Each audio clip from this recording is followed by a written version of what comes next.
परम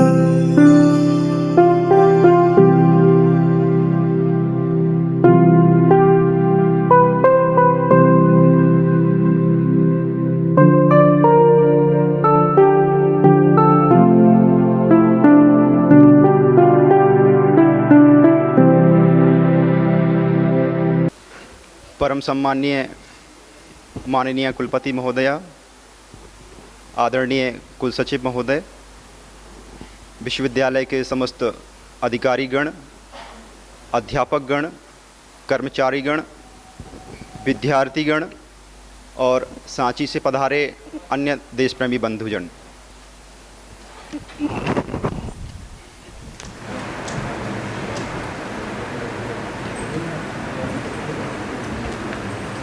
साथियों, आज हमारे बीच एक ऐसी शख्सियत उपलब्ध हैं, यहाँ पर उपस्थित हैं, जिनका पूरा जीवन देश प्रेम और देश की सेवा में बीता है और आज भी अपने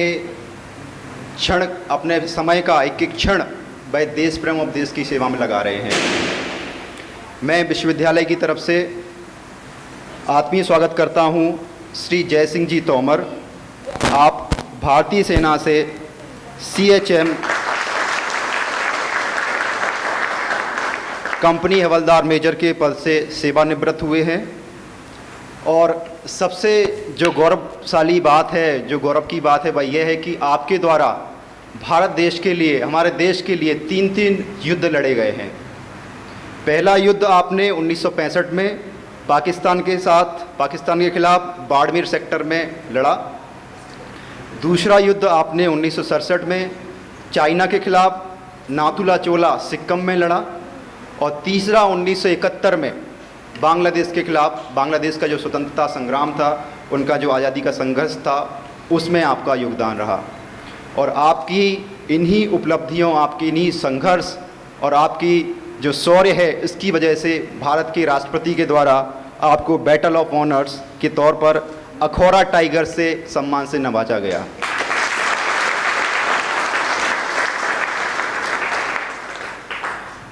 आप वर्तमान में भी सेवानिवृत्त होने के बावजूद भी आप देश प्रेम और देश सेवा का ऐसा जुनून है कि हम सभी के लिए एक बहुत बड़ी प्रेरणा का स्रोत है। वह वर्तमान में आप सांची के संघ चालक का भी आपके पास दायित्व है और जो सामाजिक गतिविधियां हैं उनमें निरंतर आप लगे रहते हैं।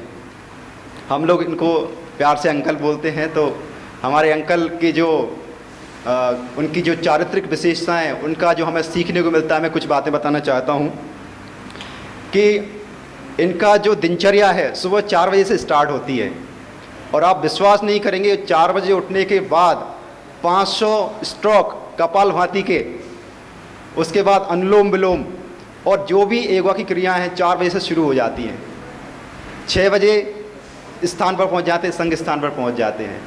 और देश प्रेम की भावना ऐसी है कि मतलब रोज़ ही हमें सुनने को मिलता है किस तरह से युद्ध लड़ा।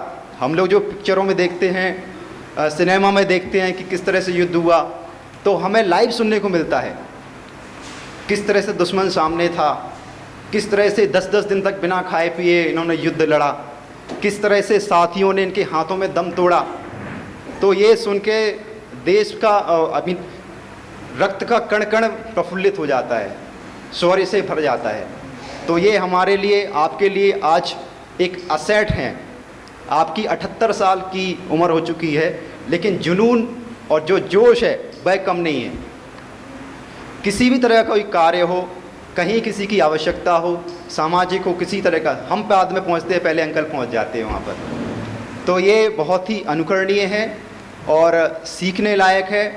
अंकल बेसिकली मुरैना ज़िले के निवासी हैं और अंकल के 2 सुपुत्र हैं, वह भी सेना में अधिकारी हैं। तो एक ऐसा परिवार और एक ऐसा व्यक्तित्व हमारे सामने है, तो मुझे लगा कि 15 अगस्त के इस शुभ अवसर पर इससे बड़े देशभक्त हमें कहाँ मिलेंगे आज, और ऐसे अब लोग कम ही बचे हैं, तो इनका सम्मान एक अनिवार्य था। कुलपति महोदय मैडम ने हमें स्वीकृति प्रदान करी और इनको आमंत्रित किया। हम मैडम का हार्दिक आभार करते हैं और प्रार्थना करते हैं मैडम कि हम उनको सम्मानित करें।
स्पीच ही इन्होंने यहाँ पे दी है।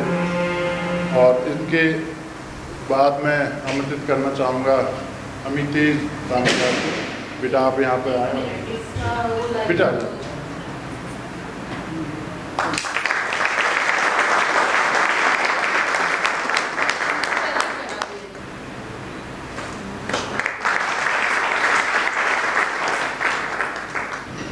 सुप्रभात। जयतु विद्या।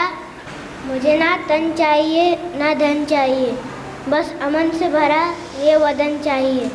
जब तक जिंदा हूँ मातृभूमि के लिए, जब मरूँ तो तिरंगा कफन चाहिए। तो आज हम यहाँ पे अपने 75th 15 अगस्त पे स्वतंत्रता दिवस का जश्न मनाने के लिए एक साथ इकट्ठे हुए हैं। 15 अगस्त 1947 का दिन हमारे इतिहास का सबसे महत्वपूर्ण दिन है, क्योंकि आज के दिन ही हमारे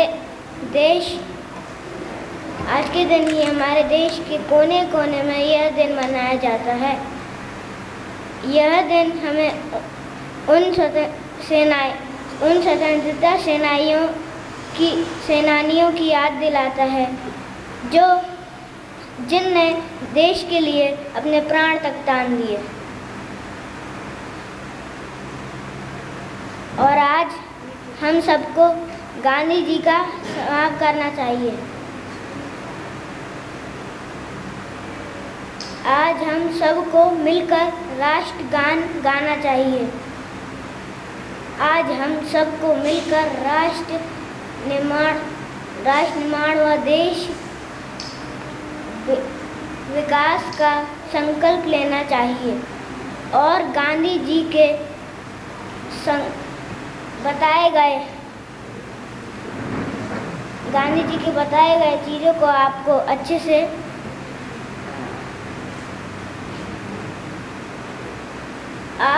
फॉलो करना चाहिए। Thank you.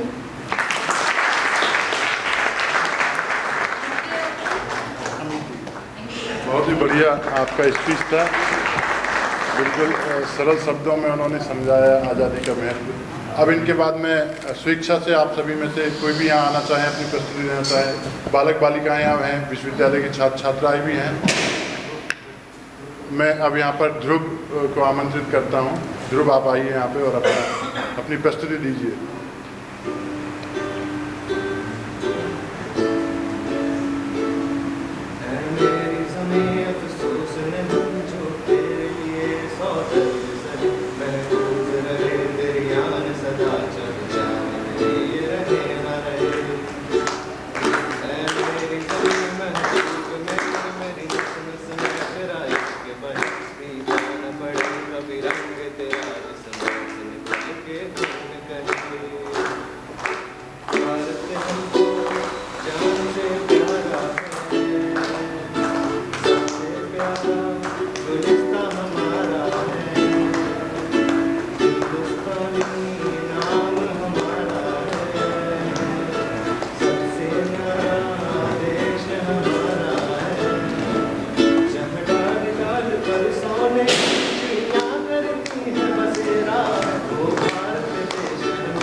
आज़ादी का एक दीवाना नाम भगत सिंह लिखता था, गांव के बाकी सारे बच्चों जैसा ही तो दिखता था। सब गुड्डे गुड़िया खेलते थे, पर उसको आज़ादी प्यारी थी। भगत के दिल में इंकलाब की दबी हुई चिंगारी। उसके आंखों के ही सामने जलियांवाला बाग हुआ। जनरल डायर के आदेशों से ये कैसा खूनी फाग हुआ। उस दबी हुई चिंगारी ने फिर जन्म दिया एक ज्वाला को। क्रांतिकारी बना भगत सिंह, त्याग प्रेम की माला। आओ बच्चों तुम्हें दिखाएं झांकी हिंदुस्तान की, इस मिट्टी से तिलक करो ये माटी है बलिदान की। देखो ये तस्वीरें अपने गौरव की अभिमान की, इस मिट्टी से तिलक करो ये मिट्टी है बलिदान की। देश मेरे मेरी जान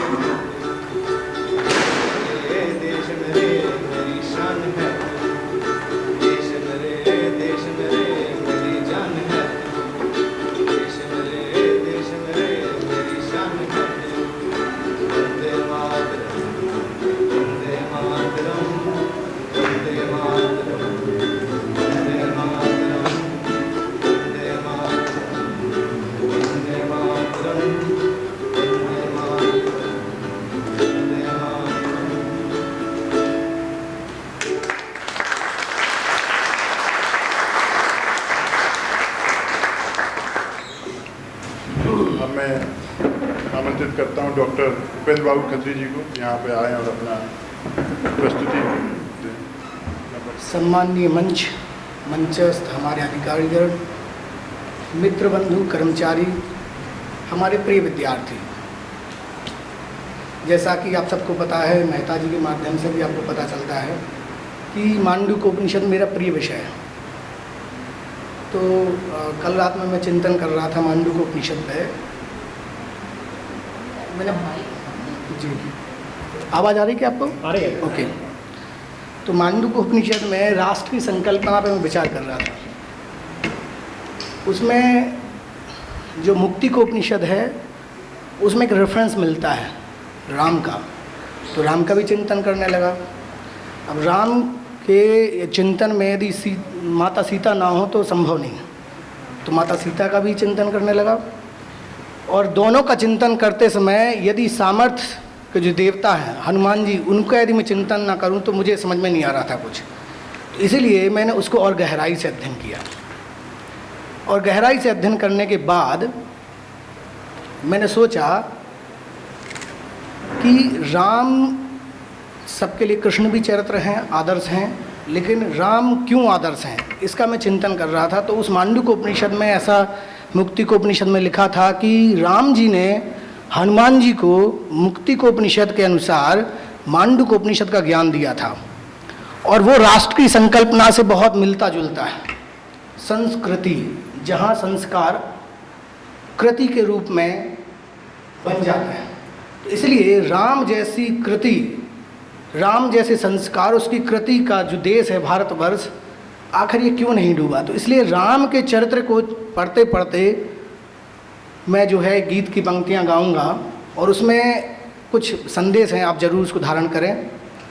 आप सभी का स्वागत है। और मुझे ये गीत बहुत पसंद है, मैं बहुत गुनगुनाता रहता हूँ, आप जरूर गुनगुनाएंगे, मुझे भरोसा है।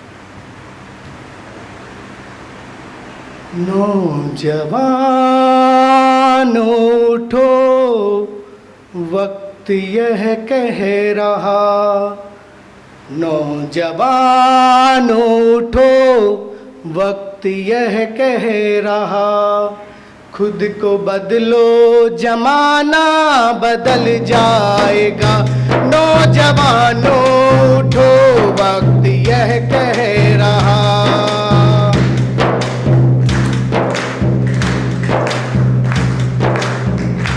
अपना प्यारा वतन देश ऋषियों का था, सानिस की न घटने देना कभी।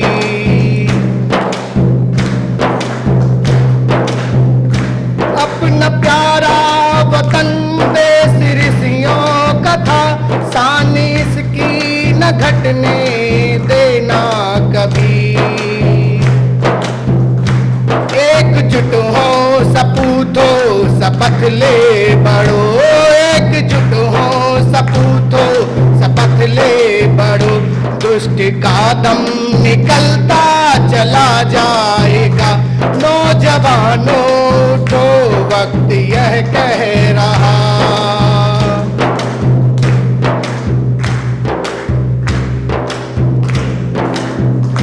देश अपना वही है जगत का गुरु, आज अज्ञान में यह भटक क्यों रहा। मैं इसलिए कह रहा हूँ अज्ञान में क्यों भटक रहा है, क्योंकि चाहे इतनी प्रगति हम कर लें, लेकिन हमारे जो संस्कृति के संस्कार हैं यदि वो हम अपने जीवन में कृतित्व के रूप में शामिल नहीं करते हैं तो हम विकास तो कर लेंगे, लेकिन जो राष्ट्र की संकल्पना वो पूरी नहीं होती है। अपना प्यारा वतन देश ऋषियों का था, सानिस की न घटने देना कभी।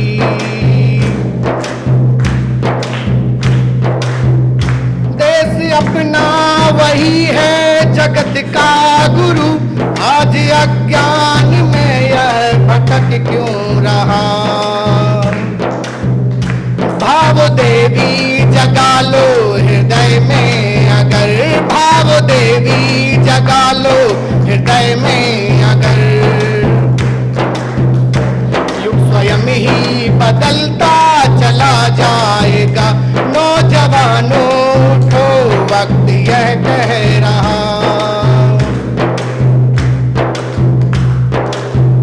अब राम की बात आती है, जिनको हम बोले श्री राम। श्री राम के जीवन में एक पूरी घटना में एक चरित्र है, शायद वो बहुत महत्वपूर्ण चरित्र है, और जहाँ से युद्ध की शुरुआत होती है, और आप सब लोग शायद उसको जानते होंगे। और रावण कौन है? रावण कहीं बाहर नहीं है। यदि बाहर होता तो लक्ष्मण से वो शायद ज्ञान लेने के लिए नहीं कहते।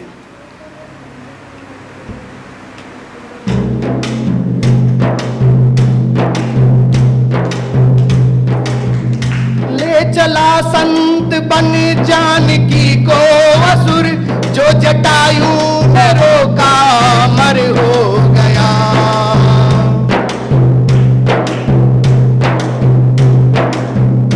संत ले जा रहा है संस्कृति रूपी सीता को।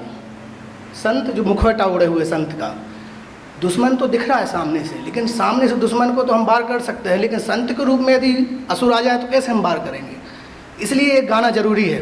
ले चला संत बन जानकी को असुर, जो जटायु ने रोका मर हो गया। वह तो था मात्र पक्षी इस देश का, वह तो था मात्र पक्षी इस राष्ट्र का। हम मनुज हो डरते क्यों डरते रहे, हम तो हैं हनुमान कुछ शौर्य करें, हम तो हैं हनुमान कुछ शौर्य करें। धृष्टता का दुर्ग वो जल जाएगा, नौजवानों उठो वक्त है कह रहा। जागी तरुणाई ही राष्ट्र को संवारती, जागी तरुणाई ही राष्ट्र को संवारती। जाग देश के जवान, जाग देश के जवान, जाग देश के जवान, जाग देश के जवान, जाग देश के जवान। देश के जवान जाग, राष्ट्र स्वाभिमान जाग, देश के जवान जाग, देश के जवान जाग, देश के जवान जाग, देश के जवान जाग। भारत माता की जय। हरिओम। बहुत ही बढ़िया। ऐसा लग रहा था कि आप गाते रहे, बजाते रहे, हम सुनते रहे। मैं उस देश का नागरिक हूँ जहाँ छत्रपति शिवाजी महाराज और सम्राट अशोक जैसे राजा हुआ करते थे। मैं उस देश का नागरिक हूँ जहाँ पर 50 मील पर हर रूप रंग और मजहब बदल जाया करते थे। मैं उस देश का नागरिक हूँ जहाँ डाल डाल पर सोने की चिड़िया को पाया जाता था। मैं उस देश का नागरिक हूँ जिसे अपने भूगोल से पहले इस ब्रह्मांड का भूगोल याद आता था। यहाँ पर उपस्थित परम आदरणीय कुलपति महोदया, कुलसचिव महोदय, हमारे सेना से निवृत्त अंकल जी, और यहाँ पर उपस्थित समस्त शिक्षकगण, नॉन टीचिंग स्टाफ और छात्रगणों को स्वतंत्रता दिवस की हार्दिक हार्दिक शुभकामनाएं और बधाई देता हूँ।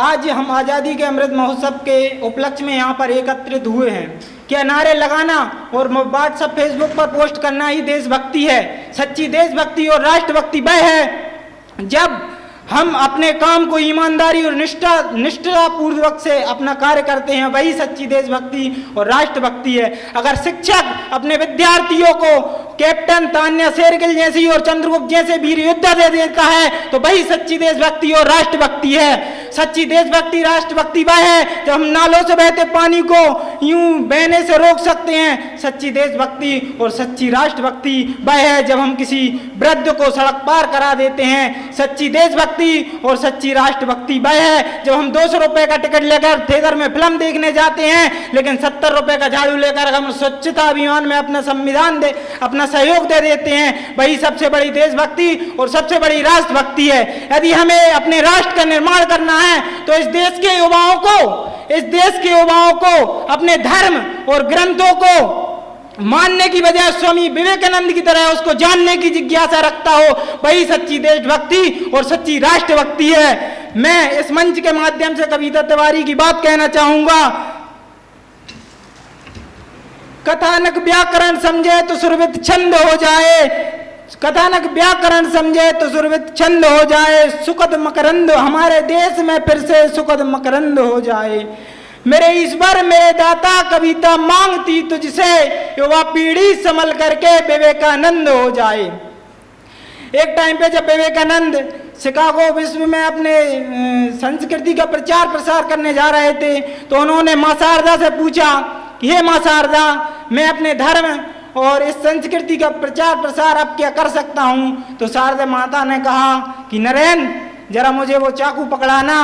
जब उन्होंने चाकू पकड़ाया और माँ ने कहा कि जा, अब तू अपने धर्म और ग्रंथ का, अपनी संस्कृति का प्रचार करने के लिए जा सकता है। तो उन्होंने पूछा कि माँ, ऐसा आपने मुझसे ना मेरी कोई परीक्षा ली, ना मुझसे पूछा, और आपने ये कैसे आज्ञा दे दी? तो उन्होंने कहा कि जिस दिन जब मैंने तुझसे चाकू मांगा तो तूने धार वाला चाकू अपने हाथ में रखा और लकड़ी वाला मेरे हाथ में दिया। यानी कि जब तेरे मन में इतने छोटे से कृत्य के लिए दूसरे के मन का भाव है तो तू जरूर सफल होगा अपने लक्ष्य में। इसी के साथ मैं अगली कुछ पंक्तियों के साथ अपनी वाणी को विराम दूंगा, जिसमें कुछ भावनाएं और मेरी कुछ जिज्ञासाएं हैं। और किसी शायर ने खूब लिखा है, काश मेरी जिंदगी में सरहद की कोई शाम आए, काश मेरी जिंदगी में सरहद की कोई शाम आए, काश मेरी जिंदगी मेरे वतन के नाम आए, काश मेरी जिंदगी मेरे वतन के नाम आए। न खौफ है मौत का, न आरजू है जन्नत की, न खौफ है मौत का, न आरजू है जन्नत की। बस जब कभी भी जिक्र हो शहीदों का तो काश उन शहीदों में मेरा नाम आए, काश उन शहीदों में मेरा नाम आए। अरे कोई पूछे मेरे बारे में, कोई पूछे मेरे बारे में तो मेरी पहचान लिख देना, कोई पूछे मेरे बारे में तो मेरी पहचान लिख देना। उठाना तिरंगा झंडा और सीने पे हिंदुस्तान लिख देना, उठाना तिरंगा झंडा और सीने पे हिंदुस्तान लिख देना।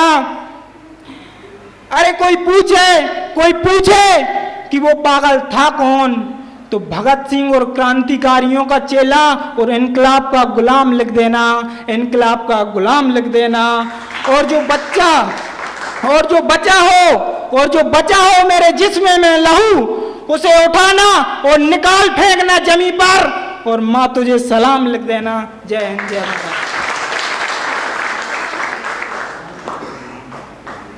मेरा नाम अंजु लोधी है, पुस्तकालय एवं सूचना विज्ञान विभाग का छात्र हूँ। बहुत ही बढ़िया जोश से भरा हुआ आपने भाषण और अपनी कविता की प्रस्तुति दी, बहुत बहुत धन्यवाद आपको। अब इनकी प्रस्तुति की बात मैं आमंत्रित करना चाहूँगा। ये बिटिया हमारी यहाँ प्रस्तुति देंगी, उनका जोरदार तालियों स्वागत।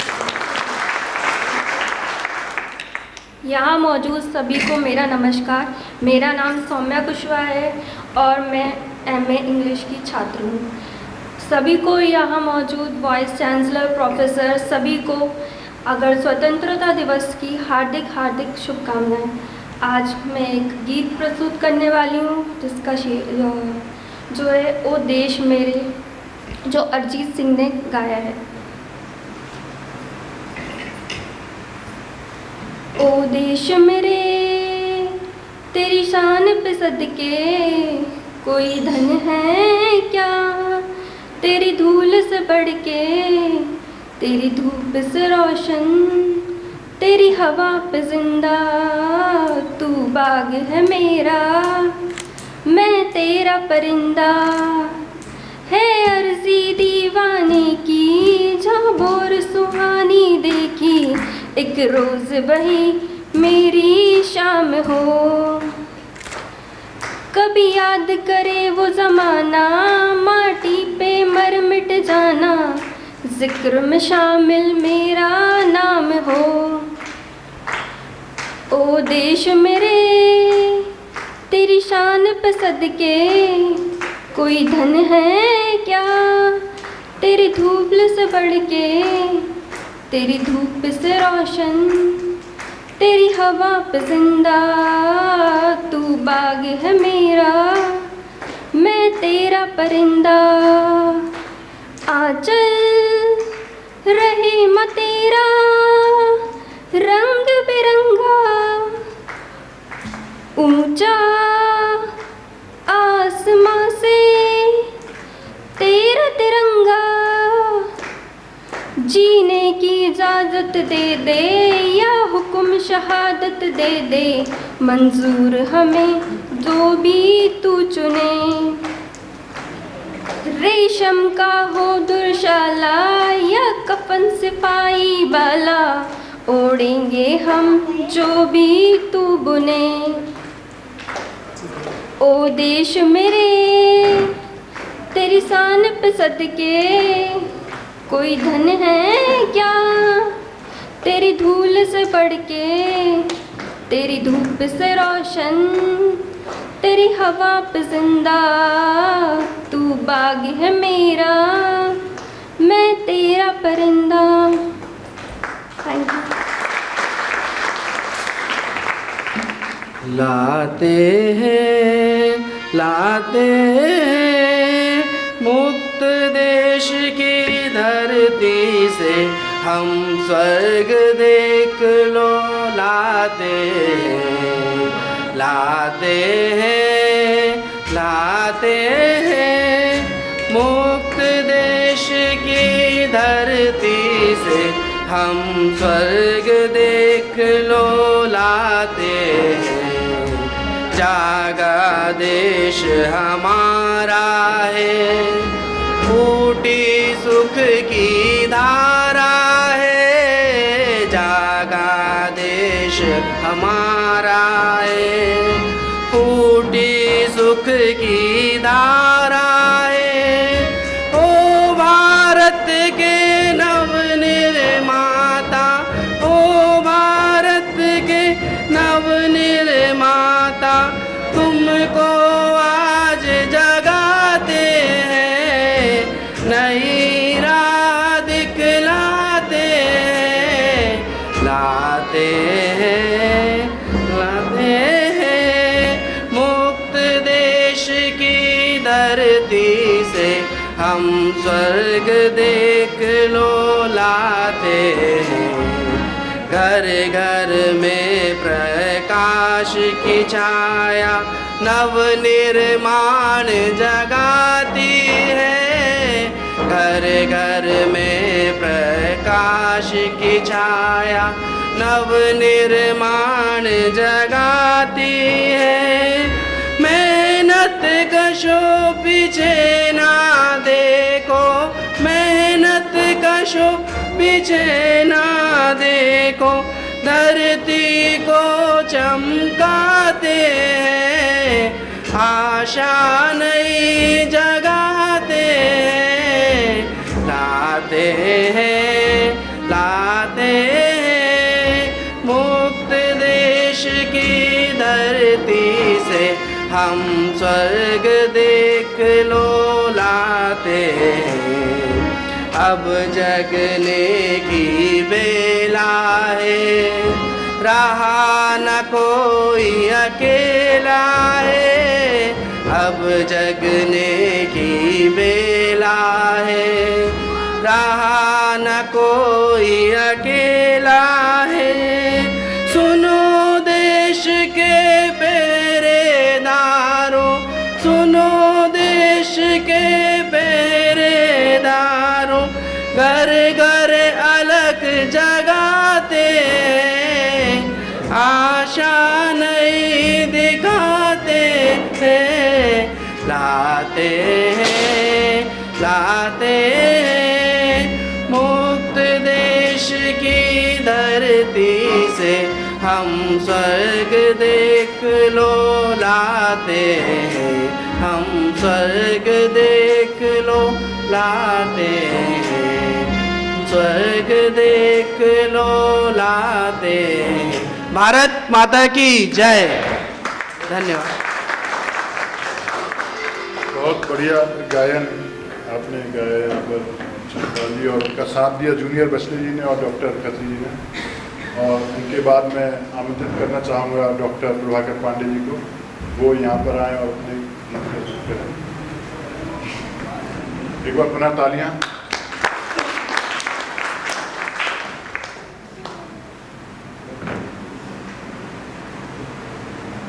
सम्मानीय मंच और यहाँ सभा में उपस्थित सभी राष्ट्र प्रेमियों को स्वतंत्रता दिवस की हार्दिक शुभकामनाएं। ये अम्बरीश मिश्र मेरे मित्र हैं, इन्होंने इसी स्वतंत्रता दिवस पे एक पद्य रचना किया है, तो मैं उसी पद्य को आप सब लोगों के सामने प्रस्तुत करूँगा। त्रिरंगवस्त्रवेष्टिता स्वरूप सस्य श्यामला नमन्तु भूमि वैभवा प्रणम्य मातृभारती। त्रिरंगवस्त्रवेष्टिता स्वरूप सस्य श्यामला नमन्तु भूमि वैभवा प्रणम्य मातृभारती। विभिन्न राज्य राजिता अनेक राग भूषिता भजन्तु मातृभूमिजा सुलभ्य मातृभारती। त्रिरंगवस्त्रवेष्टिता स्वरूप सस्य श्यामला नमन्तु भूमि वैभवा प्रणम्य मातृभारती। शिरोहिमा पदाब्धिका स्तनोन्नता चला प्रिया निदादयन्तु भूप्रिया सुरम्य मातृभारती।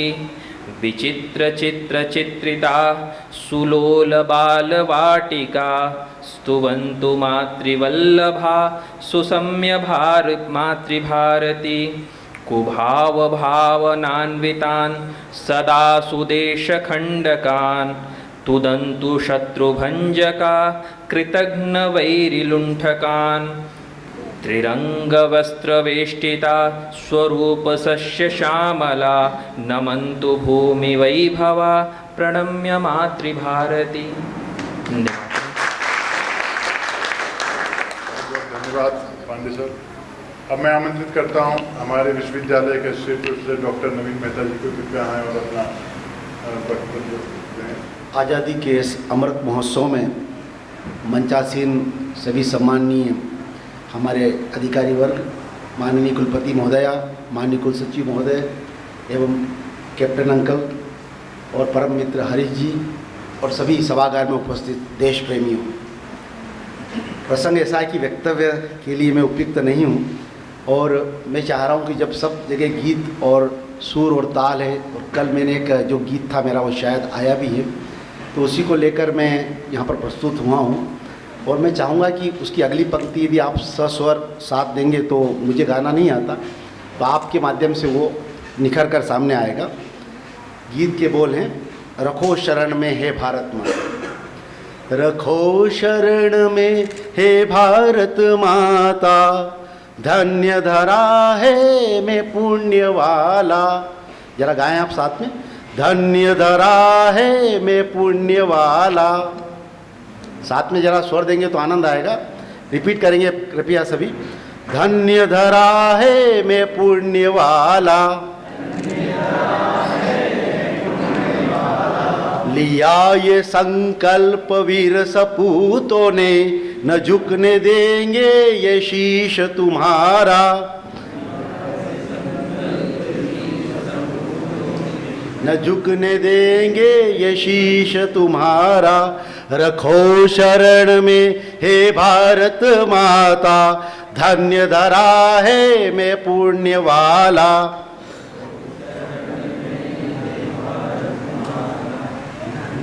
धरा है पुण्य वाला, टूटने ना देना ये प्रण हमारा, तुम्ही से है आत्मबल हमारा, तुम्ही से है आत्मबल हमारा।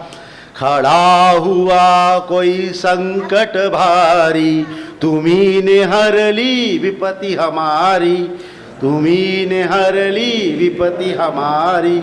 रखो शरण में हे भारत माता, धन्य धरा है मैं पुण्य वाला, धन्य धरा है मैं पुण्य वाला। वंदे मातरम। धन्यवाद। बहुत बहुत धन्यवाद मेहता साहब।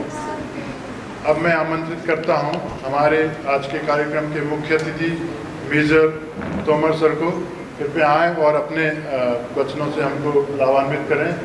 जोरदार तालियों से सर का स्वागत।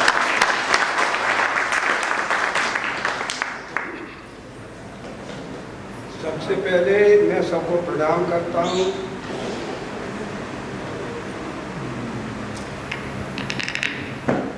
हाँ दोस्तों, मैं लक्ष्यदार भाषण तो जानता नहीं कि फौजी ठहरा हूँ। अगर मेरी भाषा में कोई गलती होती है तो उसको फौजी समझ के माफ़ कर देना। तो हम चलते हैं सबसे पहले 65 के युद्ध से। हमने 65 का युद्ध लड़ा है।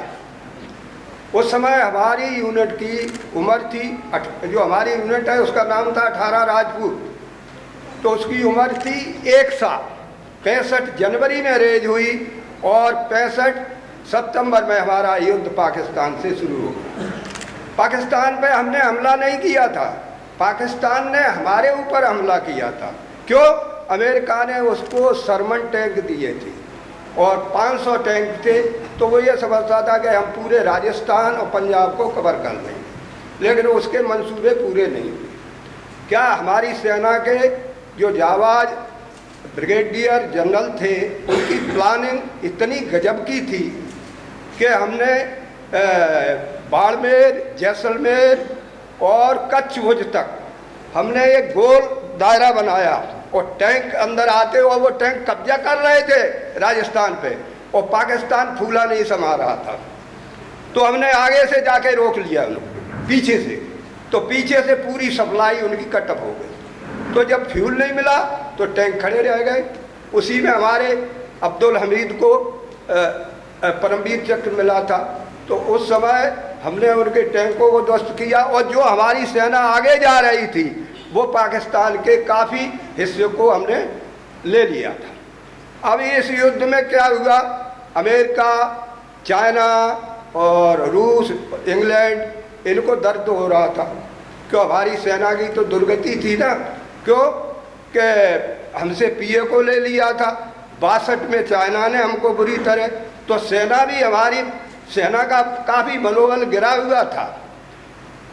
अब साहब इन लोगों ने पंचायत जोड़ी कहाँ, फिर इन लोगों ने दबाव डाला ताशकंद में। तो हमारे शास्त्री जी का हार्ट अटैक हो गया। तो जब हमारा मुखिया ही नहीं रहा तो हमारी बात कौन आगे रखेगा। तो हमको आदेश मिला कि जो तुमने पाकिस्तान का एरिया जीता है वो आप छोड़ दो। तो हम लोग छोड़ आए और आ गए। लेकिन उस समय हमने एक मौका गंवाया, वो गंवाया पीए को। हम उनकी जगह छोड़ देते और पीए को वो हमें छोड़ देते तो आज पीए को हमारा होता। लेकिन कोई बात नहीं। अब हमारा 67 में हमारी यूनिट का पोस्टिंग हुई नथुला चोला। तो हम वहाँ पहुँचे तो वहाँ एक पोस्ट था। तो वो सन 62 में एक मराठा एलआई उस पोस्ट को खाली कर आए थे। तो हमने 67 में उस पर हमला किया, कब्जा कर लिया। चाइना के पास तो अत्याधुनिक हथियार थे, हमारे पास ऐसी तोपें भी नहीं थी, हमारे पास छोटी छोटी तोपें थी। फिर दिल्ली से हमारे लिए क्या है, जो सिक्किम में रोडें थी वो एक कदम जिगजाग थी। तो जो हमारी तोपें हैं उनकी जो बैरल थी लंबी, तो वो रोड से नथुला नहीं पहुंच रही थी। तब हमको हेलीकॉप्टर, रक्षा मंत्री थे मुरारी देसाई, तो हेलीकॉप्टर द्वारा हमारे नथुला पे वो ड्रॉप हुई। फिर हमारे सामने चाइना का एक शहर था गाजी गुम्फा, उस पर हमने निशाने हमारी आर्टरी ने लगाए तो उनका काफ़ी नुकसान हुआ। तो ये युद्ध चला 6 दिन। इसके बाद चाइना ने सीज फायर किया और बोला भारत युद्ध बंद करें, नहीं हम एयर अटैक करेंगे। तो उस समय हमारा एयर अटैक इतना भारी भरकम नहीं था। तो कोई नहीं, हमने पोस्ट भी ले लिया। कैजुअल्टी हमारी ज़्यादा हुई। अब कैजुअल्टी का एक किस्सा तुम्हें छोटा सा बताएंगे साहब। हमारी डेल्टा कंपनी को आदेश मिला कि तुम इस पोस्ट पे हमला करोगे। उस पोस्ट पे चाइनीज 40 थे और हमारे 100 आदमी उस पर हमला कर रहे थे। लेकिन अल्फ़ा कंपनी ने ऑब्जेक्शन किया कि भाई डेल्टा कंपनी कैसे जाएगी, ए बी सी डी, चौथे नंबर वाले को क्यों मौका दे रहा है, हम जाएंगे। देखो सेना में ये होड़ होती है युद्ध की कि अगर हम रह गए, ये चले गए तो कल ये क्या नाम है, हमको मजाक करेंगे। तो अल्फ़ा कंपनी गई, उसी में हमारे मेजर हरभजन शहीद हुए और 45 आदमी हमारी कंपनी के शहीद हुए। अब साहब इसी में ही हमारी एक फिल्म बनी है पलटन, अगर किसी ने देखी हो तो, हमारी 18 राजपूत की वो फिल्म बनी। इसके बाद साहब 67, 68, 69 और 70, 71 अगस्त में हमको आदेश मिला कि आप बांग्लादेश के लिए तैयारी करें और अगरतला पहुँचे। तो हम लोग अगस्त में अगरतला पहुँचे। अब साहब इन लोगों ने यहाँ से बांग्लादेशी क्या हुआ, हिंदुस्तान में आना शुरू हो गए, तो भारत के ऊपर दबाव पड़ा। तो इंदिरा गांधी और हमारे सेना अध्यक्ष मानिक साहब रूस गए, बोला हमारी मदद करो और हम बहुत परेशान हैं क्योंकि हमारे यहाँ इतने शरणार्थी आ रहे हैं कि हम उनको भोजन नहीं करा सकते। तो बोला मदद तुम कितने दिन में जीत लोगे? तो भाई युद्ध है किसी देश को, आज यूक्रेन को ही देख लो, रूस ने कितने दिन में जीत लिया, तो हम बांग्लादेश को कितने दिन में जीत गए? बोला महीना 2 महीना तो लगेगा। तो बोला नहीं, फिर आप जाइए वापस। क्यों कि समुद्र में अमेरिका का 7वां बेड़ा लगा था और वो बेड़ा पाकिस्तान की मदद कर रहा था। इस वजह से हमको ये डर था कि अगर इंटरफेयर अमेरिका ने किया तो हम विजय प्राप्त नहीं कर सकेंगे। तो जब यहाँ इंदिरा गांधी लौट के आए और मानिक साहब यहाँ प्लान बनी, तो हमारे जनरलों ने प्लान बने, बोलो था साहब 10 दिन में जीत लेंगे, लेकिन एक शर्त होगी। शर्त ये होगी कि रूस अमेरिका के बेड़े को आने नहीं देगा। तो बोला फिर चलो। तो ये फिर पहुँचे वहाँ रूस। तो रूस से बताया कि भाई हम 12 दिन में जीत लेंगे। तो रूस ने पीठ ठोकी, बोला वेरी गुड। और रूस ने ये भी बताया कि अमेरिका नहीं, पूरा विश्व अगर 12 दिन में तुम्हारे टच कर जाए तो इसकी जिम्मेवारी हमारी, आप जाइए। तो इस समय वो महाभारत की कहानी याद आती है, जब अर्जुन ने बोला था कि भोर हो तुझे दर्थे मारो नहीं तो दे अग्नि में। तो द्रोण गुरु ने क्या बोला था, अरे अर्जुन तो बेवकूफ है, इंद्र कुबेर वरुण चढ़िया में रथ की छाप छुअन नहीं पाए। तो ये चीज रूस ने हमको विश्वास दिया और हम 12 दिन में ढाका पहुंच गए। आज हमको याद आता है कि जो ढाका यूनिवर्सिटी थी वही हमको 18 राजपूत को रहने के लिए जगह मिली थी। तो हम यूनिवर्सिटी में पढ़े नहीं, तो कम से कम यूनिवर्सिटी में 1 महीना रह के आए। तो अब आगे हम सिर्फ इतना ही बताएंगे कि कोई भी चीज़ हासिल करना आसान है, लेकिन उसको बरकरार रखना बहुत मुश्किल है। तो जो आज 15 अगस्त है, हम लोग आज़ादी का जश्न मना रहे हैं, आप लोगों का भी दायित्व है, इसमें देश के लिए सहयोग करें।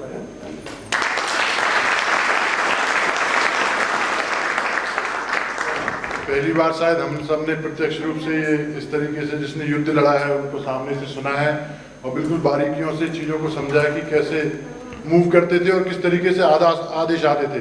विदेशी हुकूमत पे हमारे कदम भी रखे, हमने कब्जा भी किया और फिर देखिए हमारे देश की कितनी अच्छाई है कि दूसरे पड़ोसी देश पे हमने कब्जा करने के बाद भी छोड़ दिया। तो यही भावना हर एक मन के अंदर है। और इसके साथ ही मैं आमंत्रित करना चाहूँगा हमारे विश्वविद्यालय के मुखिया कुल सचिव महोदय को यहाँ पर आएँ और अपना वक्तव्य प्रस्तुत करें, हमें अपने वचनों से लाभान्वित करें।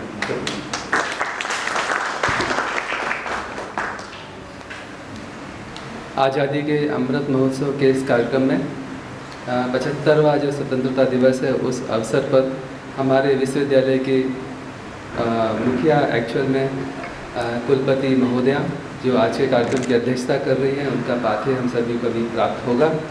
आज के इस कार्यक्रम में हमारे समक्ष जो स्वतंत्रता संग्राम या जिसको हम बोलेंगे भारत के लिए जो जिन्होंने अपने सर्वस्व अर्पण किया है, ऐसे जय सिंह जी तोमर जो हमारे साथ में उपस्थित हैं और सांची खंड के माननीय संघ चालक जी भी हैं।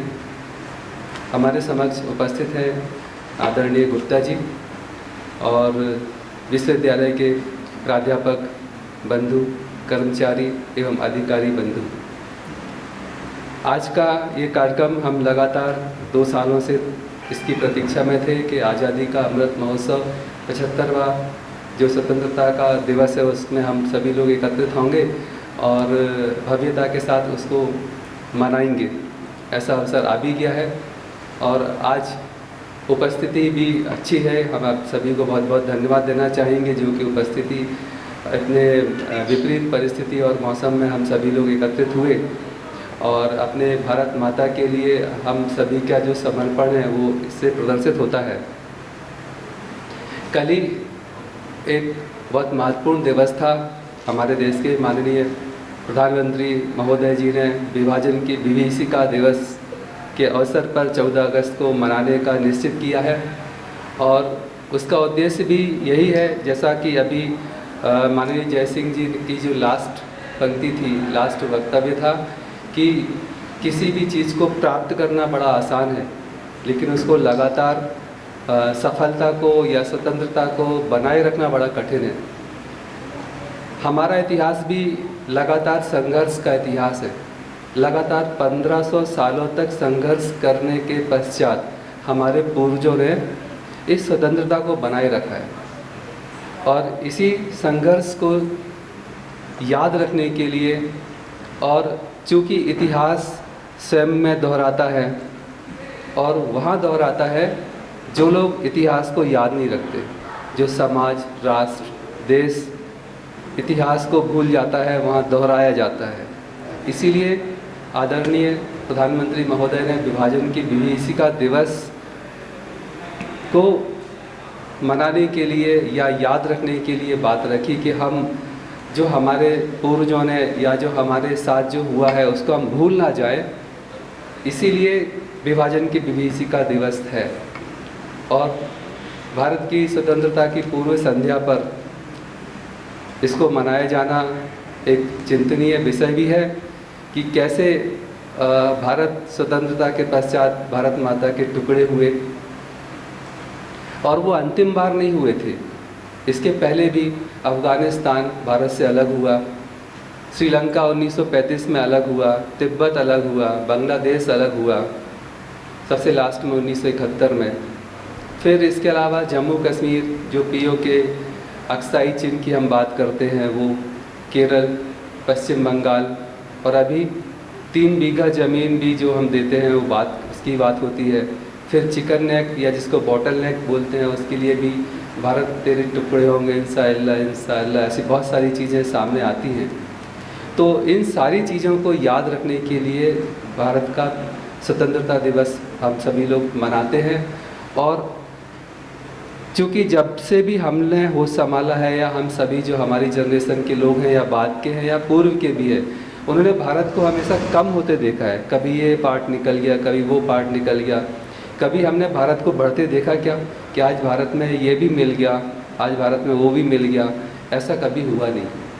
तो ऐसी भावनाओं को हम अपने आप में समाहित कर सकें और जो हमारा लगातार 1500 वर्षों के संघर्ष का इतिहास है, चाहे वो मध्यकाल हो, हमने ये जो स्वतंत्रता आंदोलन है ये अलग अलग स्वरूप में लड़ा है।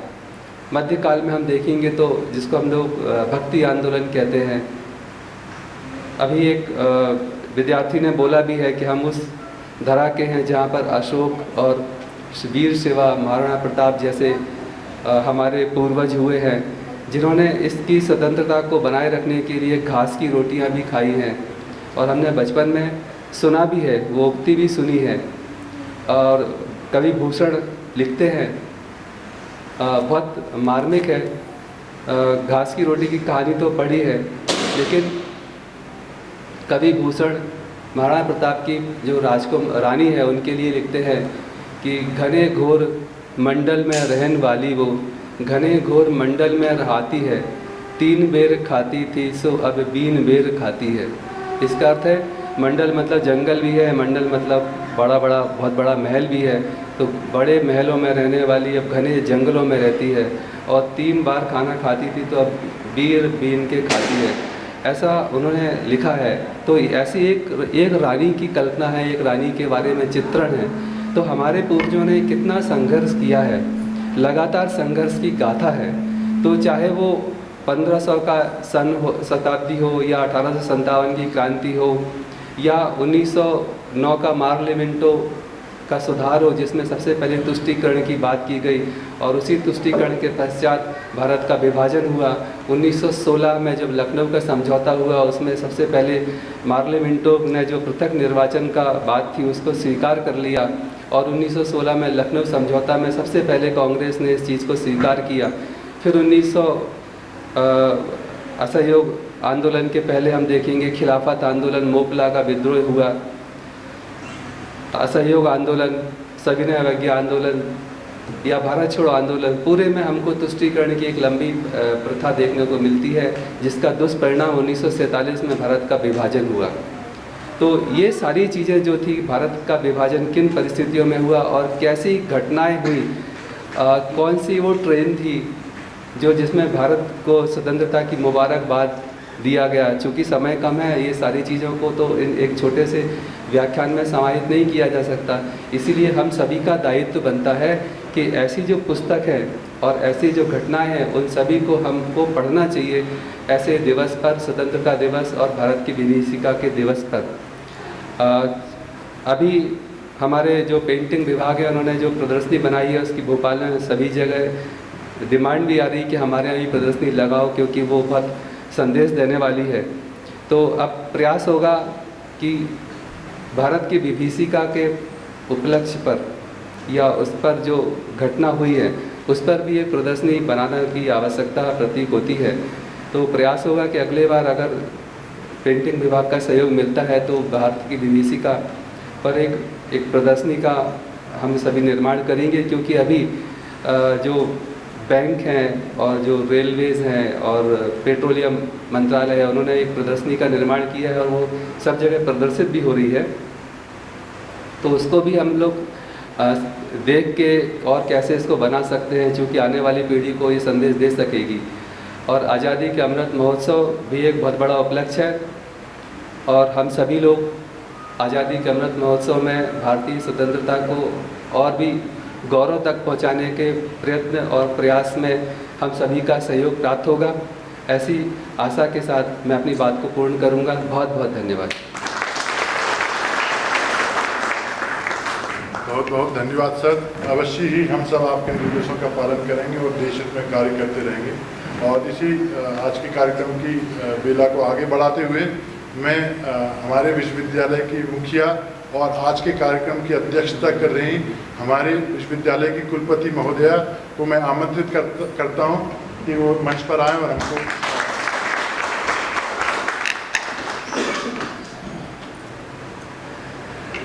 मंच पर उपस्थित आज के मुख्य अतिथि मेजर जय सिंह तोमर सर,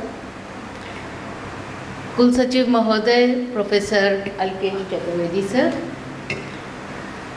चंद्रशी जी, सामने इस प्रांगण में बैठे इस विश्वविद्यालय के अध्यापकगण, गैर शिक्षा कर्मचारीगण, विद्यार्थी मित्रों, आमंत्रित और परिवारजन, सबसे पहले इस 75वें या 76वें कहें, लेकिन 75 साल जिस आज़ादी को पूर्ण हुए हैं उस दिवस की आप सबको बहुत बहुत शुभकामनाएं। क्योंकि ये स्वप्न जिन्होंने देखा था उनमें से बहुत से लोगों ने ये दिन नहीं देखा था। जिन्होंने लड़ाई लड़ी वो लड़के अमरत्व को प्राप्त हुए, लेकिन उनके अमरत्व का जो रसास्वादन है वो हम और आप आज भी कर रहे हैं। इसका अर्थ ये है कि हमें और आपको आज भी उसी सेनानी मोड में ही रहना होगा, क्योंकि उनका रक्त हमसे ये पुकार कर रहा है। स्वतंत्रता मिल जाने के बाद हम उसे टेकन फॉर ग्रांटेड नहीं ले सकते। स्वतंत्रता कोई ऐसी वस्तु नहीं है जो एक बार घर में आ गई तो हमारा स्वामित्व हो गया। हम देख रहे हैं अलग अलग तरह से, अलग अलग प्रयासों से लगातार देश कठिन परिस्थितियों से गुजर रहा है। कभी वो दैवीय परिस्थितियां हैं, कभी वो हमने देखा 2 वर्षों की कोरोना वाली परिस्थितियां थी, कभी वो मानवीय परिस्थितियां हैं, कभी वो दुश्मन की तरफ से आती हुई छद्मवेश परिस्थितियां हैं। आपको दिखता नहीं है पर बहुत कुछ अंदर अंदर होता है। और इन सब बातों में अपने मन को स्वस्थ रखना, खुश रखना और आशान्वित रखना कि सब अच्छा ही होगा, इस भावना के साथ अपने देश को खुद संभालना, अपने देश के गौरव को अपना गौरव मानना और अपनी जिम्मेदारियों को पड़ोसी के कंधे पर ना धकेल देना, यही राष्ट्रवाद है और यही देश की पुकार है। पहले विश्वविद्यालय से संबंधित कुछ सूचनाएं आपको देना चाहूँगी। आप सब देख रहे होंगे, बीच बीच में जाते भी होंगे कि हमारा परिसर अब लगभग आधा बन चुका है। लगभग सभी बिल्डिंग्स में स्लैब पड़ चुके हैं और हम ऐसा मानते हैं कि दिसंबर नहीं तो जनवरी तक हम वहाँ शिफ्ट करने की स्थिति में होंगे। ये एक बहुत बड़ा क्षण किसी विश्वविद्यालय के इतिहास में होता है। मैं हूँ, सर हैं, आप हैं, हम लोग होंगे नहीं होंगे, लेकिन विश्वविद्यालय का परिसर जो आपकी आँखों के सामने बन रहा है, रोज़ एक एक ईंट जिसकी जम रही है, रोज़ एक एक रास्ता जिसका बन रहा है, वो हम सब एक साथ बनते हुए देख रहे हैं। दूसरा एक महत्वपूर्ण समाचार ये है कि केंद्र ने हमारे टैगोर सेंटर को मंजूरी दे दी है। 48 करोड़ से भी ज़्यादा लागत के इस कन्वेंशन सेंटर को माननीय केंद्रीय मंत्री श्री किशन रेड्डी जी इस शनिवार को भोपाल नगर में थे। माननीय मुख्यमंत्री जी से उनकी भेंट हुई और उस भेंट में मुख्यमंत्री जी ने 3 ही मुख्य मुद्दे रखे थे, जिसमें से एक सांची का कन्वेंशन सेंटर था और उसका उन्होंने पूर्ण सहयोग का आश्वासन दिया है। तो हम ये मानते हैं कि ये कन्वेंशन सेंटर भी इसी वर्ष आ जाएगा। तीसरी इम्पॉर्टेंट बात, आप सबको पता है, वेबसाइट पर अनाउंस हो चुका है, हम अपने परिवार में वृद्धि करने जा रहे हैं। यानी हमने 63 पोस्ट एडवर्टाइज़ की हैं और वो सब नए डिपार्टमेंट्स आपने स्वयं भी देखे होंगे वेबसाइट पर, नहीं देखे तो प्लीज़ देखिए। ये एक ऐसा यूनिक विश्वविद्यालय बनने जा रहा है जहां आज के जो हमारे अध्यापक गण हैं, शिक्षक गण हैं, उनका आने वाले अध्यापक गणों से कोई संघर्ष नहीं है, कोई द्वंद्व नहीं है, कोई कंपटीशन नहीं है। हर डिपार्टमेंट वर्टिकली ग्रो करेगा, हर डिपार्टमेंट अपनी उन्नति को खुद निश्चित करता हुआ, बिना किसी दूसरे से कॉम्पिटिटिव होता हुआ किस तरह खड़ा होगा और इस विश्वविद्यालय के कितने यूनिक वर्टिकल्स खड़े होंगे कि मेरे जो विद्यार्थी आज पीछे बैठे हैं, पीछे मुड़ के गर्व से कहेंगे हम सांची विश्वविद्यालय के विद्यार्थी हैं। इस भावना से हम इस विश्वविद्यालय को विस्तार दे रहे हैं। और मैं यहाँ एक व्यक्ति का नाम ज़रूर लेना चाहूँगी, राहुल जैन का। जिस तरह से हमने उस पूरे परिपत्र को बनाया, हमारे सामने बहुत बड़ी चुनौती थी। सिर्फ 8 स्कूल्स हमें मंजूर होके मिले थे और बहुत सारी पोस्ट मिली थी, और वो पोस्ट किस तरह, किस स्कूल में, किस डिपार्टमेंट में जाएंगी, इसका खाका जिस तरह समझकर राहुल ने पूरे सहयोग से, ये आसान बात नहीं है। मैं आपका धन्यवाद करती हूँ राहुल। आप इस विश्वविद्यालय के विस्तार में बहुत बड़ी नींव साबित होंगे, क्योंकि 2-3 साल बाद जब मैं निकल जाऊंगी, कोई दूसरे आएंगे, उसके बाद जो आगे का विस्तार है वो करना चाहेंगे। तो इस कड़ी को जो जोड़ सकते हैं वो आप जैसे लोग जोड़ पाएंगे और समझ पाएंगे कि हमने किस दृष्टि से इसका एडमिनिस्ट्रेटिव खांचा बनाया जो एकेडमिक ग्रोथ के लिए जाएगा। और जैसा कि NEP ने 3 ऑप्शंस दिए हैं, या तो एंटायरली रिसर्च एकेडमी, या एंटायरली एकेडमिक इंस्टीट्यूट या फिर मिक्स रिसर्च एंड एकेडमिक, इनमें से कोई एक चुनना है, तो हमने रिसर्च चुना है। हमारा विश्वविद्यालय आने वाले वर्षों में एक ऑथेंटिक रिसर्च सेंटर बनके खड़ा होगा। कोर्सेज उसके बाय प्रोडक्ट्स होंगे और पहली बार मध्य प्रदेश का कोई भी राज्य का विश्वविद्यालय फॉरेन लैंग्वेजेस सिखाने जा रहा है और हमने 7 फॉरेन लैंग्वेजेस उसमें इंक्लूड की हैं, जिसमें कि मेडिकल के छात्र हैं, इंजीनियरिंग के छात्र हैं, मैनेजमेंट के छात्र हैं, कॉमर्स के छात्र हैं, ह्यूमैनिटीज़ के छात्र हैं, कोई भी आके वो फॉरेन लैंग्वेजेस सीख सकते हैं।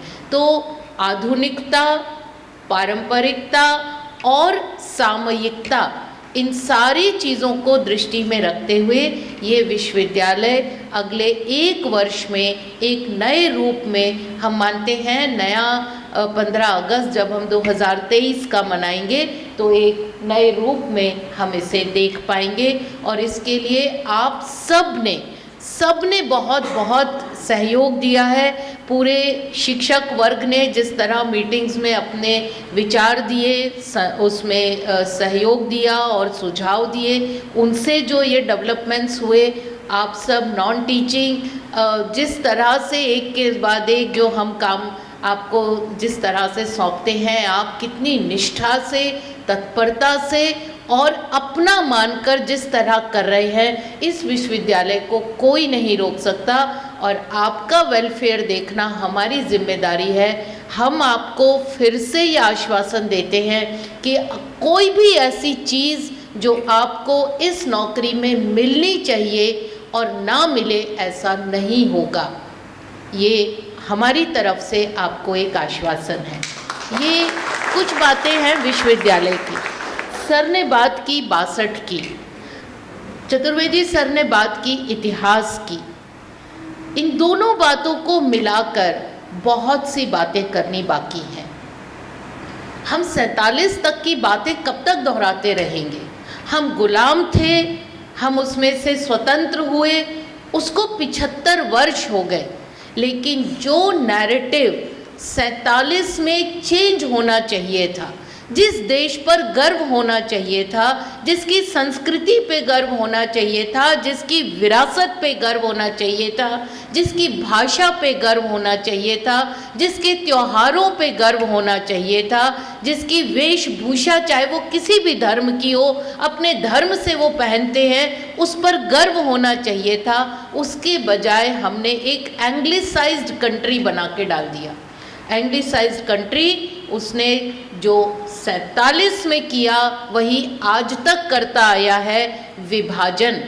पहले उसने धर्म के आधार पर देश का विभाजन किया था, उसके बाद उसने गांव और शहर का विभाजन किया, हिंदी मीडियम और इंग्लिश मीडियम का विभाजन किया, अंग्रेज़ी बोलने वाले और अंग्रेज़ी ना बोल सकने वालों के बीच में विभाजन किया, पुरुष और महिला के अधिकारों के बीच में विभाजन किया, और न जाने कितनी तरह की नौकरियों के बारे में विभाजन किया।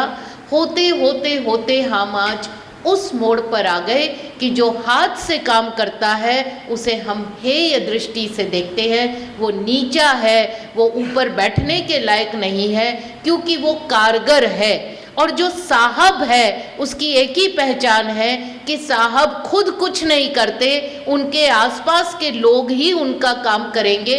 जिसके पास जितने ज़्यादा लोग काम करने के, वो उतना बड़ा साहब, यानी अकर्मण्यता को हमने साहबी बना दिया और काम करने वाले को एक मजदूर कह दिया। हम यहाँ तक के विभाजन पर आ गए हैं। क्या सच में ये विभाजन सच है? सर, आपने 62 की बात की। मेरे और अरुण के फादर भी डिफेंस सर्विसेज में थे। हम लोगों ने ये युद्ध आंखों से देखे हैं, डिफेंस कॉलोनीज़ में रहते हुए देखे हैं, क्योंकि वो उस युद्ध के पार्ट थे। मैं अभी 2-3 दिन पहले एक किताब पढ़ रही थी, द कंटेम्प्रेरी कंजर्वेटिव्स। 1990 में ये किताब आई थी। धीरेन भगत नाम का एक रिपोर्टर हैं, जर्नलिस्ट हैं, जिन्होंने इसका पूरा संकलन किया था। उनका जन्म टोक्यो में हुआ था और उनका लालन पालन होकर जब वो पढ़ने गए तो ऑक्सफोर्ड में गए थे। और पहले ही चैप्टर में उन्होंने लिखा कि 1962 के चीन के युद्ध के समय ऑक्सफोर्ड के कैंपस में एक चंदा इकट्ठा किया जा रहा था और वो चंदा था चीन को सहयोग पहुंचाने के लिए किया जाने वाला चंदा। और जो व्यक्ति उस चंदे को इकट्ठा कर रहा था उस व्यक्ति का नाम था मणिशंकर अय्यर। और किताब किसने एडिट की है 1990 में? सलमान खुर्शीद जी ने। ये मेरा कॉकडप कोई सत्य नहीं है, आप लोग आराम से किताब खरीद के पढ़ सकते हैं। मैंने अभी इसी हफ्ते पढ़कर ख़त्म की है। शायद 1990 में सलमान जी को पता भी नहीं होगा कि 2004 में हम उसी मणिशंकर अय्यर को केंद्र का मंत्री बना देंगे जो पहला काम करेगा अंडमान जाकर अपनी आंखों के सामने सावरकर की पट्टी को उठाकर समुद्र में फेंकने का। मैंने अभी कहा दुश्मन 47 के पहले नहीं थे, बाद में भी हुए हैं और बहुत रूपों में हुए हैं। हम किस बात की तुलना करते हैं? क्या हमने कर दिया जो हम कभी सावरकर को हम उसकी भर्त्सना करते हैं, कभी नेहरू के कृत्यों पर चिन्ह उठाते हैं, कभी बीजेपी को कोसते हैं। हम किस पॉलिटिकल संवाद में पड़े हैं? क्या एक नागरिक की तरह से हमने अपने काम किए हैं? क्या एक नागरिक की तरह से हमने अपनी जिम्मेदारी उठाई है और फिर हम विवेचना करने निकले हैं? हम आगे की पीढ़ी को क्या बता रहे हैं कि आप समाज में बाइनरीज बना के चलिए। भारत कभी विभाजित नहीं रहा। इवन हिंदू मुस्लिम का विभाजन भी ब्रिटिशर्स करा गए, उसके पहले विभाजित नहीं था। ये विभाजन बहुत ज़्यादा कुकडप विभाजन था जिसमें जातियों का विभाजन किया। पहली बार हमने दलित शब्द सुना। हमारी तो सभ्यता में दलित शब्द नहीं है। ये दलित शब्द 18वीं सदी के मध्य में पहली बार आया। पहली बार हमने ऐसे राइट सुने जो सिर्फ उसको मिलेंगे जो कामकाजी है, यानी पैसा लाता है। पैसे लाने वाले के राइट्स हैं और जो घर में रहता है उसके कोई राइट्स नहीं है, या जो किसी की नौकरी नहीं करता उसके कोई राइट्स नहीं है, एक किसान के कोई राइट्स नहीं है, एक फुटपाथ पे चीज़ें बेचने वाले के कोई राइट्स नहीं है। खाली जिसका इनकम टैक्स का खाता है उसी के राइट्स हैं। मैंने कुछ दिनों पहले भी ये बात कही थी कि हम 6 महीने की मैटरनिटी लीव कहते हैं, बहुत बड़ा हमने तीर मार लिया। एक वर्किंग वुमेन को 6 महीने की मैटरनिटी लीव दिलवाकर उस माँ का क्या जो घर में रहती है और बच्चे को जन्म देती है, उसको कोई देता है मैटरनिटी लीव? तो क्या हम पैसे से ही राइट्स देंगे? जो घर में पैसा लाता है उसको कुछ राइट मिल जाएंगे, कानूनी अधिकार, और जो घर में माँ रहती है, जो बच्चे को जन्म देने के 1 हफ्ते के भीतर उठकर किचन में मिलती है, उसका कोई राइट नहीं? भारतीय सभ्यता संस्कृति ऐसे नहीं देखती। जो 40 दिन के सूतक थे वो चाहे कामकाजी माँ हो चाहे घर में प्रसव देने वाली माँ हो, दोनों को एक समान मिलते थे। 40 दिन तक वो माँ कोई काम नहीं करती थी, उसको सिर्फ आराम करना होता था। लेकिन हमें क्या समझाया? ये अंधविश्वास है, ये पुरातनपंथी है, ये इस तरह की जो भी धारणाएं हैं जिसमें घर में रहने वालों को अधिकार मिलता है, चाहे वो विवाह के बाद गौना के बीच का समय हो, चाहे वो मैटरनिटी के बजाय इस तरह का सूतक हो, चाहे वो मृत्यु के समय का जो 13 दिन का समय है जो संस्कारों में जाता है, सबका नाम एक ही रख दिया, अंधविश्वास। विश्वास क्या है? कोर्ट से लाए हुए अधिकार जो सिर्फ उन्हें मिलेंगे जो बाहर जाके नौकरी करते हैं, जो कमाते हैं, जो बैंक में पैसा रखते हैं। Rights are for those who earn. ये आज की हमारी भारत की संस्कृति हो गई है।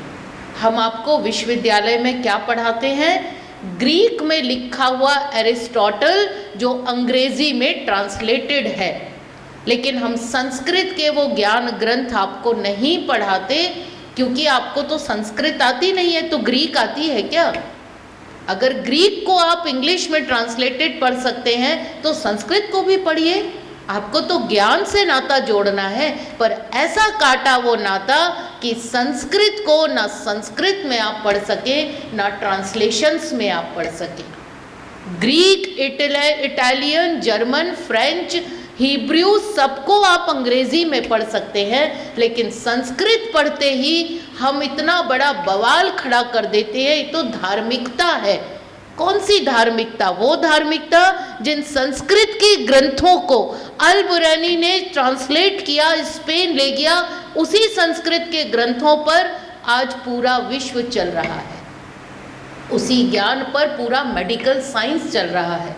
मैं पहले भी कह चुकी हूँ, अगर दांत में दर्द है तो आप किसके पास जाएंगे? आप कहेंगे डेंटिस्ट के पास। फिर मैं कहती हूँ दंत को ज़रा इंग्लिश में लिखिए, तो आपकी वही स्पेलिंग आती है जो आप डेंटिस्ट कहते हैं।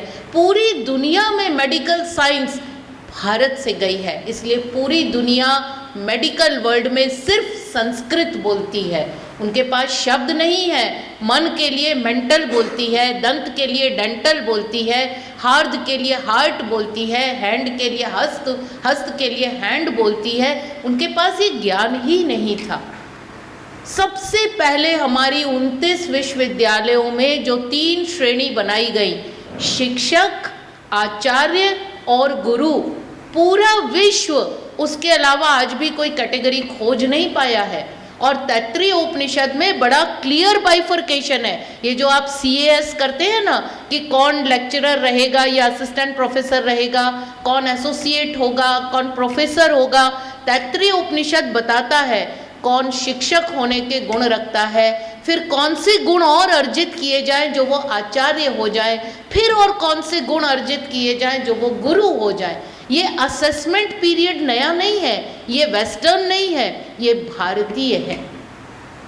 पहली बार जब आप कन्वोकेशन सुनते हैं, दीक्षांत, यहाँ शिक्षांत नहीं कहा जाता, शिक्षा का अंत नहीं होता, जीवन भर गुरु दक्षिणा का अंत होता है, क्योंकि एक गुरु से प्राप्त की हुई शिक्षा समाप्त होती है, इसलिए हम उसे कहते हैं दीक्षांत समारोह। फिर आप दूसरी यूनिवर्सिटी में जाते हैं, वहाँ दूसरा दीक्षांत होता है, तीसरी में जाएंगे तो तीसरी बार दीक्षांत होगा।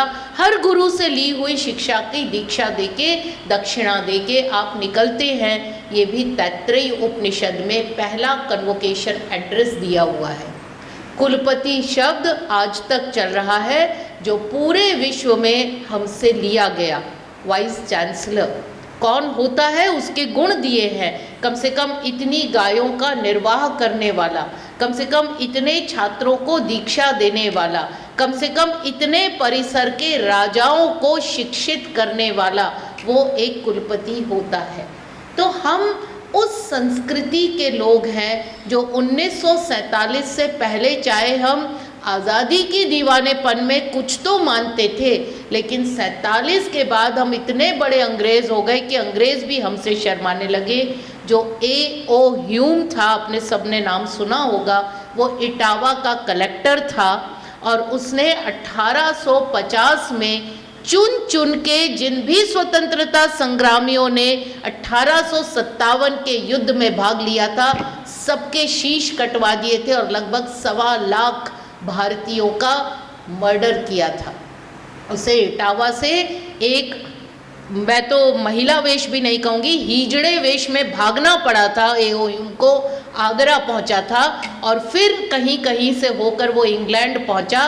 और जब उसने कांग्रेस की स्थापना की, गूगल पे ये स्पीच मौजूद है, आखिरी पैराग्राफ ज़रूर पढ़ लीजिएगा। उसने आखिरी पैराग्राफ में कहा कि ये संस्था यानी कांग्रेस उन भारतीयों के लिए बनाई जा रही है जो ब्रिटेन की महारानी के पैर के जूते के फीते खोलने लायक भी नहीं है, कांग्रेस। और हम उसका महिमा मंडन करते हुए अघाते नहीं है। कल ही पूज्य सर संचालक जी ने कहा, अगर डरोगे तो जीवन में विस्तार नहीं कर पाओगे। ये कैसा विस्तार है? क्या वो भूमि विस्तार की बात कर रहे हैं? क्या वो आक्रमण की बात कर रहे हैं? क्या वो किसी के कब्जे की बात कर रहे हैं? सर ने जैसा बताया, और उसके बाद शिमला समझौते में हमने देखा, हमने तो सैनिक भी दे दिए, भूमि भी दे दी, सब कुछ दे दिया। अधिकार करना होता तो कर चुके होते। हम डरते हैं, सच्चाई को सच्चाई की तरह बोलने से डरते हैं। क्यों सावरकर से डर लगता है? आप अगर 2 फोटो देखें, एक 2 साल 10 महीने 11 दिन की जिसमें नेहरू नैनी जेल में रहे, और एक 11 सालों की जिसमें सावरकर अंडमान की जेल में रहे, आपको फ़र्क खुद पता चल जाएगा।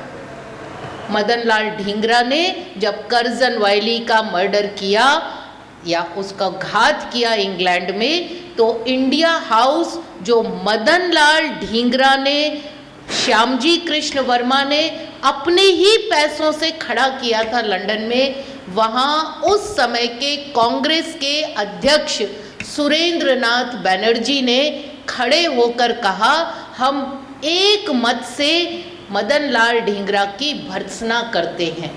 तब सावरकर पीछे खड़े थे, खड़े होकर बोले, आप एक मत नहीं कह सकते, मैं इसकी भर्त्सना नहीं करता हूँ। बराबर में खड़े एक इंसान ने सावरकर को इतनी बुरी तरह पीटा कि उनके मुंह से खून निकलने लगा। तब सावरकर के साथ जो थे उन्होंने उस व्यक्ति को पकड़ा और फिर वो बाहर गए, लेकिन बनर्जी उसके बाद वो प्रस्ताव पास नहीं करा सके। अगर हम एक एक चिन्हों पे जाएंगे, और जब हम कहते हैं कि सावरकर ने ब्रिटिशर्स से माफ़ी मांगी, तो आपको पता होना चाहिए उस माफ़ी का मसौदा गांधी जी ने तैयार करके सावरकर को भेजा था, इस संदेश के साथ कि मातृभूमि को आवश्यकता है, यहाँ से निकलो तो ही आगे कुछ कर पाओगे। आज सावरकर को गए 56 वर्ष हो चुके हैं, 56-57 वर्ष।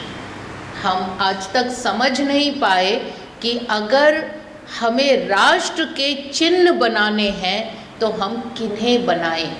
क्या हम कभी अपने इतिहास को पढ़ने जाते हैं, किताबें पढ़ते हैं, बातें करते हैं? ये जो टीवी डिबेट्स है वो भारत नहीं है। ये जो टीवी डिबेट्स में मैं खुद कई बार बैठती हूँ और हमें पता है किस तरह की ब्रीफिंग के साथ हमें बैठाया जाता है कि आपको सिर्फ यही पॉइंट पकड़ के बैठना है, उसे सच मत मानिए। वो जो 2 पार्टी के खूंखार लोग वहाँ लड़ रहे हैं, बाहर एक साथ चाय पी रहे होते हैं, वो भारत नहीं है। भारत वो है जो दिल में है, सच्चा है। लेकिन उस भारत के लिए ये जो हर घर तिरंगा है ना, ये हमारा तिरंगा है।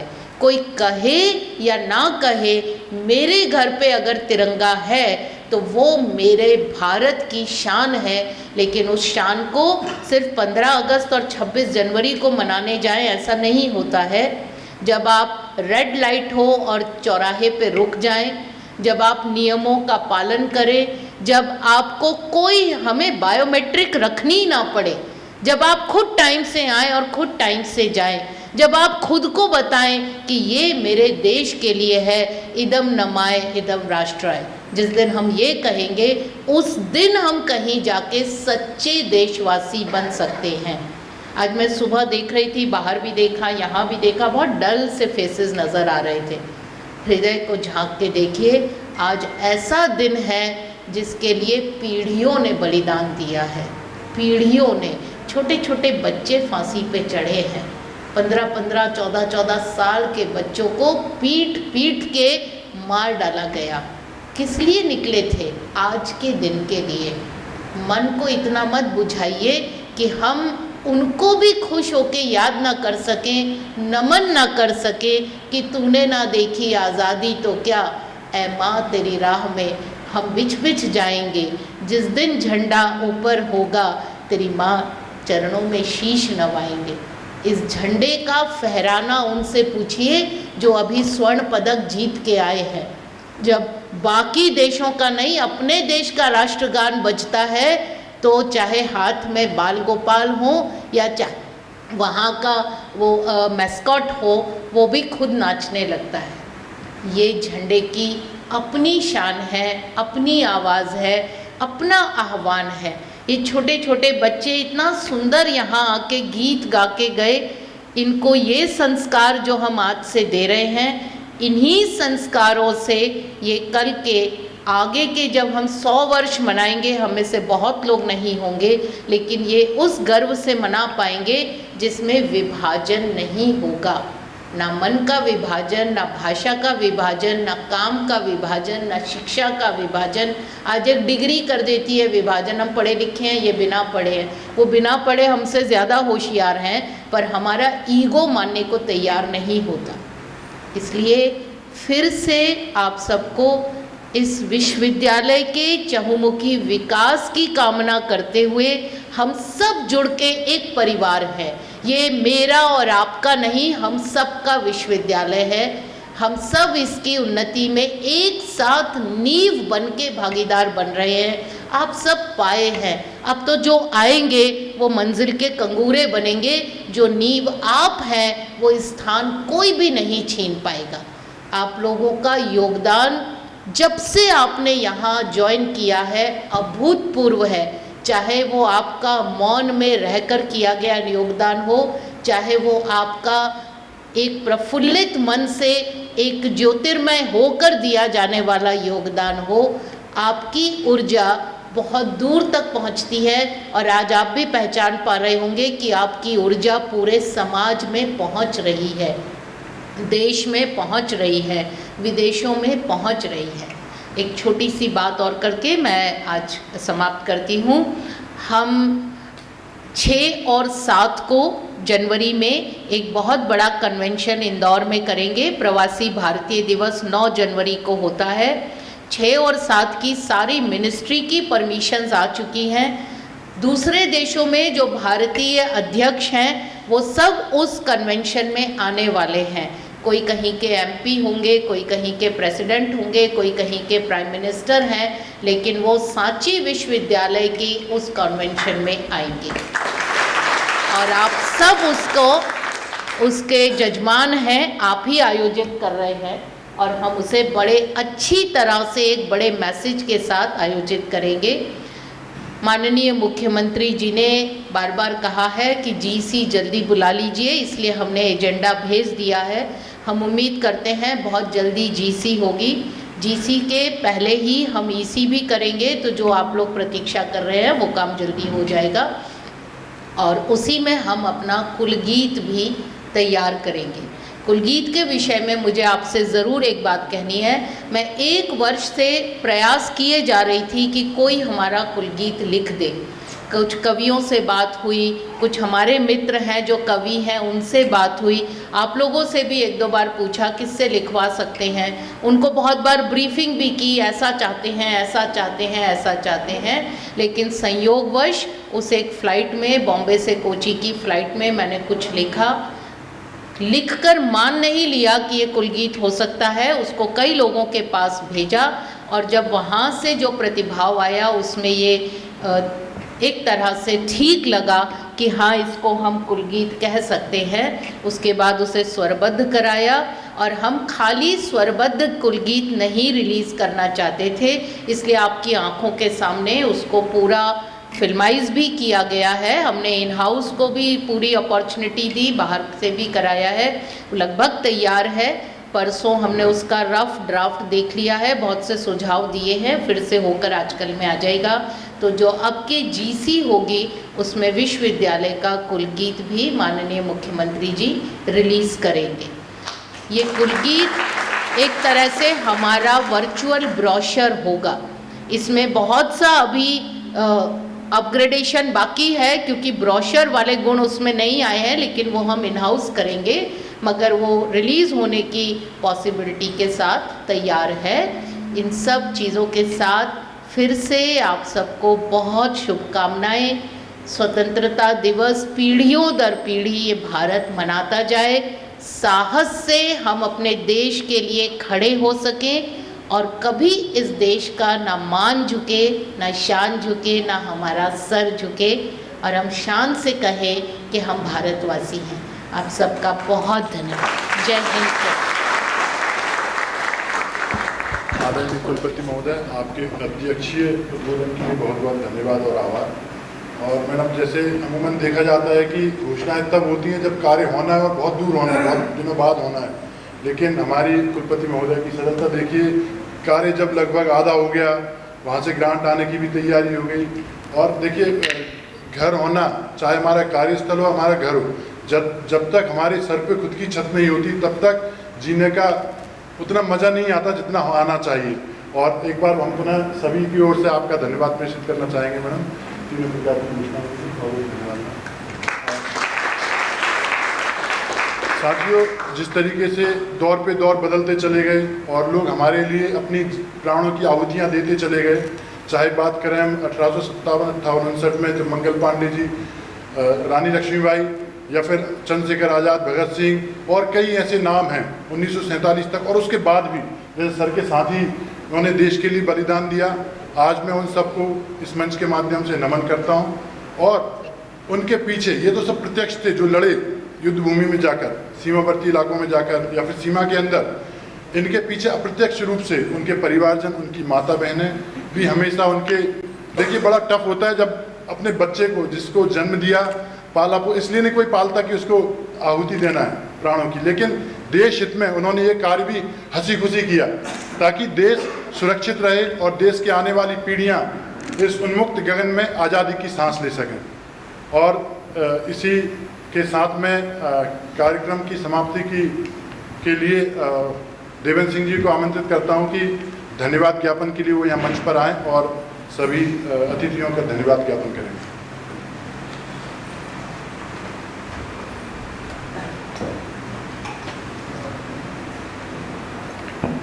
सभागार में उपस्थित सभी को नमस्कार एवं स्वतंत्रता दिवस की हार्दिक शुभकामनाएं। सर्वप्रथम मैं आज के कार्यक्रम के मुख्य अतिथि कर्नल सर, साथ ही साथ वीसी मैडम, रजिस्ट्रार सर का हृदय से आभार ज्ञापित करता हूं कि उन्होंने हम सभी का यहाँ उत्साहवर्धन किया। हम देख रहे थे कि कल से थोड़ा मौसम खराब था, बारिश हो रही थी, तो थोड़ी संभावना थी कि कैसे ये कार्यक्रम होगा, कैसे क्या होगा, लेकिन अब जब आज सुबह से ही सभी छोटे छोटे बच्चे और विश्वविद्यालय परिवार के सभी लोग उत्साहपूर्वक समय से पूर्व ही उपस्थित हो गए तो और बढ़ चढ़ के कार्यक्रम में हिस्सा लिया, इसके लिए हम उनका आभार व्यक्त करते हैं। साथ ही साथ जो बाहर से अतिथि आए और बाहर से बच्चे आए, उनका भी विश्वविद्यालय परिवार के बहुत बहुत आभार, तथा साथ ही साथ जितने भी इस कार्यक्रम में प्रत्यक्ष तथा परोक्ष रूप से अपना सहयोग दिया, सभी का बहुत बहुत आभार। धन्यवाद। वंदे मातरम सुजलाम सुफलाम मलयज शीतलाम शस्य श्यामलाम मातरम वंदे मातरम शुभ्र ज्योत्स्ना पुलकितयामिनी फुल्लकुसुमित द्रुमदल शोभिनी सुहासिनी सुमधुर भाषिणी सुखदां वरदां मातरं वन्दे मातरं वन्दे मातरं। भारत माता की जय, भारत माता की जय, वंदे मातरम। सर्वेषां स्वस्तिर्भवतु, सर्वेषां शान्तिर्भवतु, सर्वेषां